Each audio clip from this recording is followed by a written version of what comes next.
O primeiro turno das eleições 2016 está na reta final e por isso vamos conversar sobre os desafios e possíveis soluções nas áreas de administração pública, desenvolvimento econômico e mobilidade urbana para a cidade de Goiânia. Esse é o último debate na nossa série de conversas com especialistas em diferentes áreas.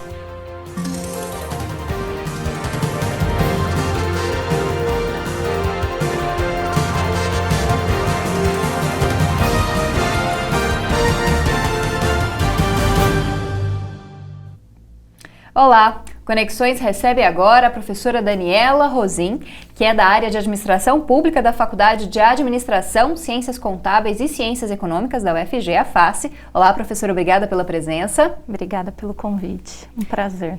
E também contamos com a presença do professor, que também é professor da FACE UFG, Giovanni Erhardt. Obrigada pela presença, professor. Obrigado pelo convite e pela oportunidade de participar. Bom, como a gente disse no começo, são 3 temas que a gente vai tentar debater aqui hoje. Desenvolvimento econômico, mobilidade urbana e também administração pública. Para começar, gostaria que vocês falassem nas respectivas áreas de vocês quais seriam os principais desafios dessas áreas, principalmente em Goiânia, no nosso município, e fizessem uma análise dessa conjuntura. Professor Giovanni, gostaria de começar com o senhor. Ok. Bom, em primeiro lugar, a área da administração é bastante complexa e complementar, né? Nós temos várias áreas funcionais que contribuem para isso. E na administração pública não é diferente, também assim procede. Particularmente a nossa área de formação e de atuação envolve 3 níveis de intervenção, né? Desde o planejamento estratégico, passando pela gestão de projetos e passando pela parte final da gestão de processos, mapeamento de processos e também a parte de desenvolvimento de novos processos, modelagem de processos. Isso é verdade nas empresas, nas organizações e na administração pública também assim é. Isso demanda um plano de governo, que é o que está em pauta agora com a discussão dos projetos, né, dos candidatos, e a sua implementação e monitoramento, os ajustes, a equipe. Isso faz com que todas essas áreas funcionais da administração vão sendo chamadas para contribuir. Então, como a gente mencionou, o planejamento estratégico é o ponto inicial em que o líder, o gestor, o candidato a gestor, né, se concentra com toda a sua equipe para programar o que fará ao longo do próximo mandato e detalha a nível dos projetos, que seriam as prioridades estratégicas de cada uma das suas linhas de intervenção, onde vai concatenando o conjunto de ideias e propostas que vem da sua equipe ou venha também da sociedade civil organizada, para poder chegar e implementar isso em projetos concretos, com um cronograma, com um orçamento. Então vão chamando essas outras áreas, que a gente chama áreas temáticas, áreas funcionais da administração. E depois existe a estrutura existente ou a ser ajustada, que é a equipe recorrente, a equipe dos funcionários públicos, dos colaboradores da administração pública, que tem os seus processos já instituídos, alguns institucionalizados, outros de práticas correntes, e isso também é uma cultura organizacional, né? E que pode ter também alguns ajustes, né, com as novas administrações que surgem, com a nova cultura organizacional que é colocada em prática. Então, isso é um ciclo, né? Para aqueles candidatos que já tiveram alguma experiência na administração pública, sabem que vai ter que fazer o ciclo completo, desde o planejar, estruturar em projetos, depois executar e ajustar os processos organizacionais. Professor, como é que o senhor avalia a questão do desenvolvimento econômico em Goiânia, pensando em todo esse processo que a administração pública deve seguir? Bom, como todas as cidades e com todas as organizações, é necessário identificar qual é a sua linha de atuação, onde é que está o seu espaço, onde é que estão as oportunidades de desenvolvimento, nesse caso, desenvolvimento econômico, né? Para fazer frente também à parte do desenvolvimento social e das outras demandas. Mas é preciso trabalhar com planejamento financeiro e responsabilidade fiscal para poder atuar na responsabilidade social. Então, o desenvolvimento econômico, e aí nós temos os nossos colegas da FACE que têm também atuado nessa área, E como os outros teóricos e alguns consultores, é preciso encontrar o chamado nicho de mercado também, né? E quando a gente utiliza a expressão mercado, não é necessariamente só a questão empresarial, né? Mas o espaço de intervenção. E aí é preciso criar condições econômicas para atrair investimento, captar investimento, manter o investimento, criar renda para que possa dar condições de atuar nas outras áreas. Então, nesse sentido, Goiânia precisa pensar e precisa avaliar qual é a sua proposta de intervenção, acautelando todas essas oportunidades existentes, criando outras e inovar também para que possa ser mais competitiva e atrair investimentos de outras regiões. Bom, professora Daniela, sua área seria então a administração pública, sua área mais de estudo. Como que você avalia os problemas da administração pública? Também, se puder fazer uma análise em relação a Goiânia, o que você tem percebido nesse tempo que a senhora está aqui? Falar de administração pública, num contexto geral, é uma coisa sempre muito complicada, né? Mas a gente pode perceber, ao longo dos anos, que a administração pública brasileira, ela vem se aperfeiçoando e, aos poucos, ela vem criando alguns mecanismos de controle que estão fazendo com que, né, a gente se aproxime mais de um novo modelo e de algo um pouco mais maduro do que ocorria, né, há alguns anos atrás.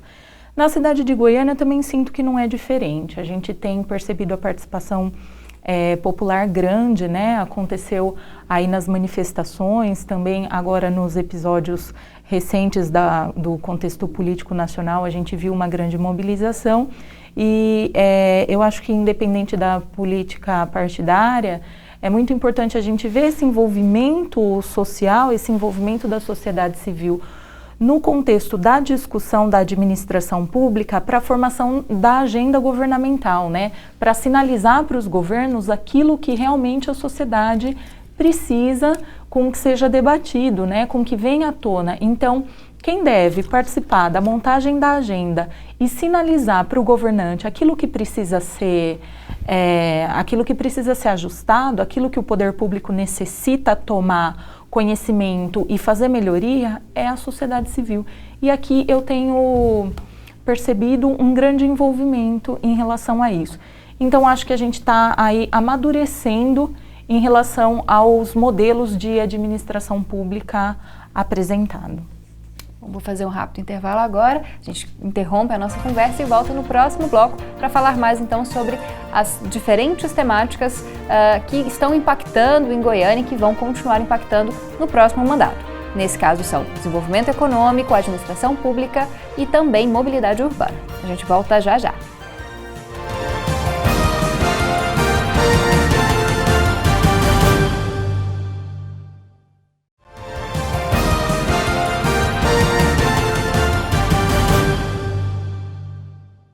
Conexões está de volta para discutir a situação de Goiânia em relação à administração pública, ao desenvolvimento econômico e também à mobilidade urbana. Contamos com a presença da professora Daniela Rosim, que é da Faculdade de Administração, Ciências Contábeis e Ciências Econômicas da UFG, e também com o professor Giovanni Erhardt, que é da FACE UFG também. Bom, professora, eu gostaria de começar com a senhora nesse bloco. Já que no bloco passado você havia falado um pouquinho sobre a questão da mobilização popular das pessoas indo às ruas, fazendo cobranças em relação à administração, que outras formas a pessoa pode cobrar ou propor coisas para o administrador? No caso, o prefeito, o vereador? Acredito que a participação popular, né, sempre vem aí em primeiro lugar e ela é muito importante. Mas tem outros aspectos de acompanhamento que podem e devem ser feitos pelo cidadão, né? Porque é por meio desse acompanhamento e é por meio dessa cobrança que a gente aprimora a prestação dos serviços públicos, né?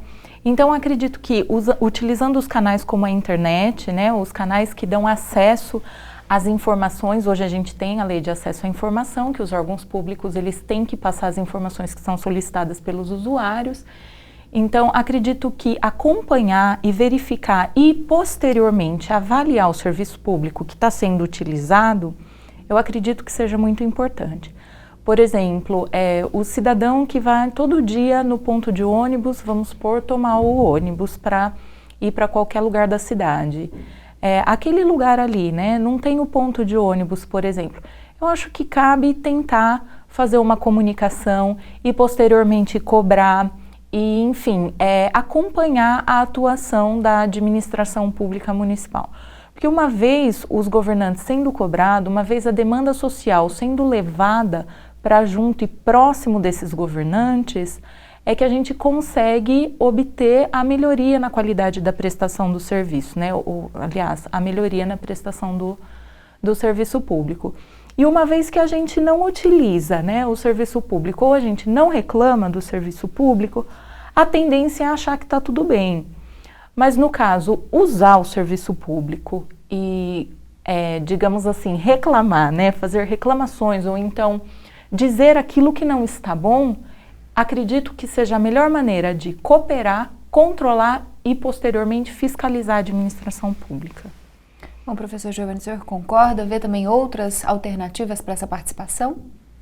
Essa participação ela envolve o cidadão, né, individualmente, como a professora Daniela colocou, mas usando o termo da sociedade civil organizada, né, nós também temos outras formas de intervenção que não necessariamente só na parte da manifestação, né?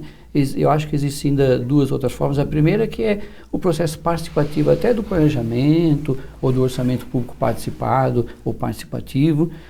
Existe o acompanhamento do monitoramento daquilo que está sendo implementado e aí existe também a possibilidade de as associações de bairros, os agrupamentos, né, sociais, os sindicatos, enfim, qualquer agremiação, qualquer agrupamento que também ajuda a monitorar o que está definido no planejamento, que na realidade é um grande contrato, né, o que é apresentado nas propostas para os 4 anos seguintes.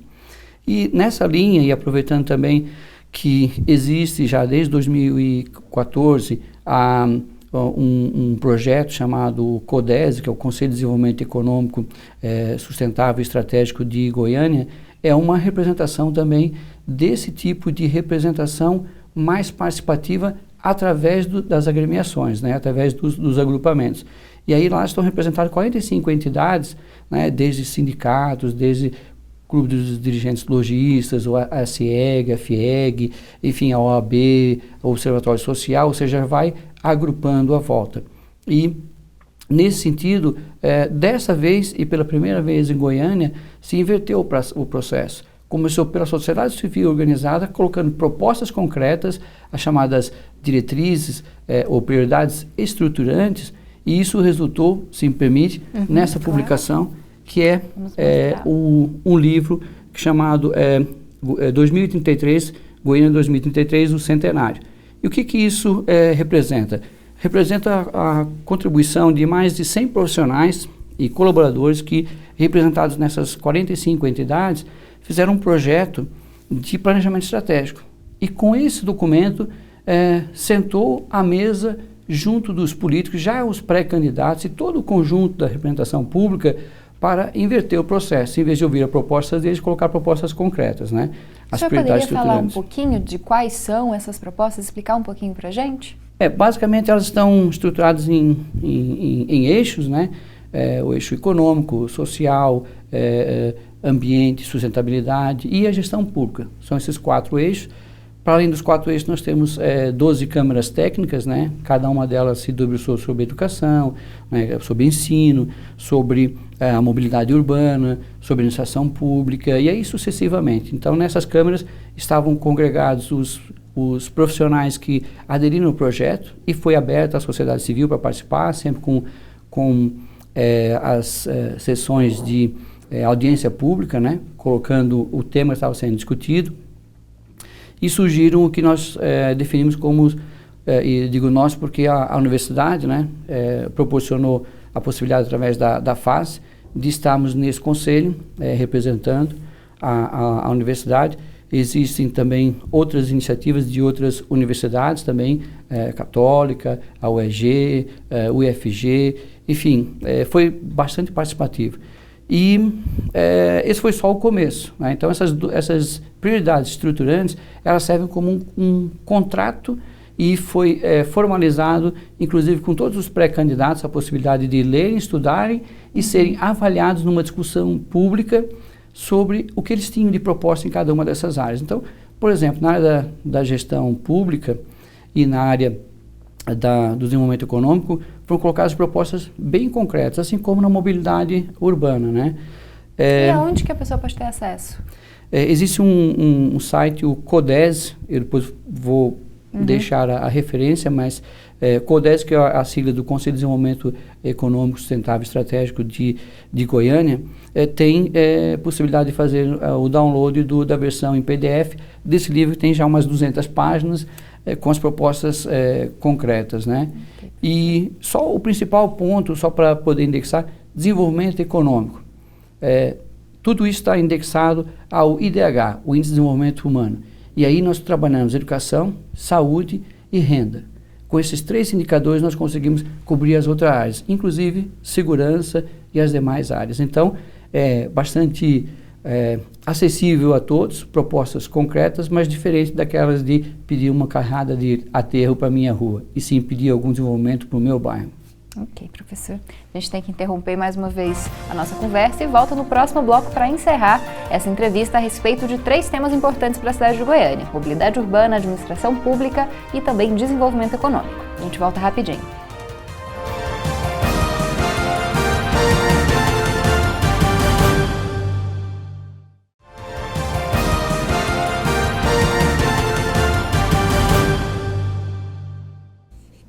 Conexões está de volta com seu último bloco do debate de hoje, que está falando sobre administração pública, desenvolvimento econômico e também mobilidade urbana. Contamos com a presença da professora Daniela Rosim e do professor Giovanni Erhardt, ambos da Faculdade de Administração, Ciências Contábeis e Ciências Econômicas da UFG. Bom, professora Daniela, em relação aos estudos, às pesquisas feitas pela universidade, que muitas vezes tratam desses assuntos. Essas pesquisas chegam até o poder público? Existe uma parceria entre poder público e instituições de ensino para que esse conhecimento seja aplicado na construção de políticas públicas? Assim, as pesquisas produzidas pela universidade, elas são de caráter público, né? Elas estão abertas não só para o poder público, mas até para o cidadão que quiser ter acesso e ver aquilo que a universidade sugere ou aquilo que ela está analisando como resultado das políticas públicas, né, aplicadas aí pelos governantes, a gente tem à disposição. No entanto, a parceria universidade e poder público, ao meu ver, ainda é muito fraca, né? Ela poderia ser mais aprimorada, porque são produzidas excelentes pesquisas dentro da universidade, são pesquisas de ponta, comparadas assim com muitas pesquisas que ocorrem a nível mundial mesmo. Então a gente vai, né, ao encontro do que o mundo também vem pesquisando, do que o mundo vem falando a respeito de melhoria nas políticas públicas. Aqui dentro da UFG, o Departamento de Administração Pública, né, dentro da FACE, o pessoal que estuda administração pública e políticas públicas tem excelentes trabalhos, né, sendo realizados nesse ponto. A gente tem um exemplo também da incubadora de empresas, né, aqui na UFG, que é uma parceria legal entre a universidade, os empresários, e atua como uma política pública de desenvolvimento regional e econômico também. Então, assim, ocorre, mas poderia ocorrer mais, porque eu acho que a universidade, quando ela se instala num lugar, ela tem muito a contribuir, e isso poderia ser mais bem explorado. Por outro lado também, né, a FACE aqui da UFG também oferece cursos, né, de especialização. Tem curso de especialização que vai ser ofertado agora no próximo ano para a área de públicas. Eu sei que tem curso de especialização nas outras áreas também, financeira e empreendedorismo também vai vir ser oferecido aí no próximo ano. E são cursos, por exemplo, principalmente o de gestão pública, voltado para servidores públicos e que auxiliam na prestação do serviço de qualidade, digamos assim, né, com os funcionários mais bem preparados. Eu acho que ainda poderia ser um pouco mais fortalecida essa questão. Bom, professor Giovanni, por que será que essa relação entre poder público e universidade ainda é difícil? Bom, primeiro preciso observar que A universidade, né, e como tal se distingue dos centros universitários, se distingue das faculdades, a universidade tem 3 eixos: ensino, pesquisa e extensão, obrigatoriamente, né? E aí nós podemos ficar na parte da capacitação, né, e ensinar ou poder preparar os quadros para a administração pública. Nós podemos estar no campo da pesquisa e poder também pesquisar o que deu certo e por que não deu o resultado esperado, ou como é que poderia ser de forma diferente, e pesquisar e publicar. Ou nós podemos atuar também no campo da extensão, que é fazer o aqui e agora, né? É levar as nossas certezas, trazer as dúvidas, ir lá e fazer esse intercâmbio. Eu acho que a extensão é uma área que está sendo pouco explorada, né? E às vezes, quando explorada, também é limitada a uma leitura de tipo curso de extensão. Extensão é mais que isso. Extensão é lá praticar, não é assistencialismo, não é ter o domínio do saber, é ter o domínio do processo dessa inter-relação. Então, nesse sentido também, a prefeitura, os órgãos públicos, né, o próprio CODESE tem projetos em desenvolvimento na área de extensão, e nós temos um convênio, a FACE, com o CODESE para desenvolver esse tipo de intervenção. E só a título de exemplo, né, é preciso que a gente coloque essas informações a circular para poder gerar as sinergias. Numa das câmaras técnicas que nós temos, que é da área do ambiente e da mobilidade urbana, um dos estagiários que trabalham com a gente, da área de gestão ambiental, se interessou pelo tema e está fazendo o TCC dele na área de gestão ambiental aplicada. Então, isso ultrapassa aquelas 2 dimensões de só do ensino ou só da pesquisa, não é? E fazer o aqui e agora. Ou seja, nós não queremos nem teorizar e nem contar a história como foi feita. A gente quer fazer parte da história. E isso é mais uma frente que a universidade tem colocado à disposição. E eu acho que a administração pública já está, mas vai fazer muito mais uso disso no futuro. Bom, para finalizar, qual para o senhor é o principal desafio que esse novo prefeito, também os novos vereadores que vão assumir, eles vão ter que enfrentar na cidade de Goiânia? Isso está definido, até título de exemplo, em outras comunidades, em outras prefeituras, em outros municípios, a parte do planejamento financeiro e da responsabilidade fiscal. Sem essas 2 intervenções imediatas, não há possibilidade de dar atenção a nenhum outro tema, né? A responsabilidade social é muito importante, mas sem equilíbrio financeiro não se faz nada. Sem se corresponsabilizar, não se faz nada. Então, a parte do desenvolvimento econômico é importante, fazendo opções estratégicas. Que cidade nós queremos? Uma cidade que só tem administração pública ou que atrai investimentos? E se nós não temos praia e sol, podemos ter outro tipo de oferta. Podemos ter, por exemplo, em desenvolvimento econômico, estamos centrados numa região e a parte logística pode ser explorada nessa área. Assim como outros exemplos que poderiam ser citados, mas recomendo a leitura e o acesso às informações que têm sido disponibilizadas pela universidade. Professora Daniela, para finalizar, dentro da administração pública, qual que você acredita que seria o principal desafio? Hoje, em termos de focado em melhorias de serviços públicos, eu acho que vem um grande desafio aí de mobilidade urbana para o próximo governante. Eu acho que está vivendo um momento aí que a população está cobrando, é necessário, né? A cidade de Goiânia precisa urgentemente focar nessa área de transporte público, melhorar o transporte público como meio de reduzir, né, a quantidade de carros circulando e como meio também de oferecer mais qualidade de vida para os cidadãos. E saúde, como sempre, né, saúde e educação tem que estar na pauta aí da agenda. Mas terá um grande desafio em mobilidade urbana porque é aquilo que a sociedade está trazendo como demanda urgente. Bom, eu queria agradecer a presença de você. Muito obrigada, professora Daniela. Por nada, à disposição. Professor Giovanni, também muito obrigada. Eu queria só complementar que um dos desafios que a universidade e esse projeto do CODESE tem trazido é foco, né? Então, o projeto do Planejamento Estratégico Goiânia 2033 tem como foco o IDH, como nós mencionamos, que hoje é o 45º a nível nacional e até 2033 queremos que fique entre os 10 primeiros. Portanto, é uma meta que ultrapassa um governante. É uma meta de Estado e não de governo. E isso pode ser um norte para poder intervir e assumir a responsabilidade de contribuir para o futuro da cidade que nós queremos morar e viver. Tá certo. Muito obrigada, professor. Obrigado. Bom, essa edição especial do Conexões está chegando ao fim. Continue acompanhando a cobertura das eleições 2016, feita em parceria entre a TV UFG, a Rádio Universitária, a Faculdade de Informação e Comunicação e a Assessoria de Comunicação da UFG. Assista a todos os episódios que nós já produzimos no site da TV UFG. Ou então mande as suas sugestões e críticas no e-mail jornalismo@tvufg.org.br. Até mais!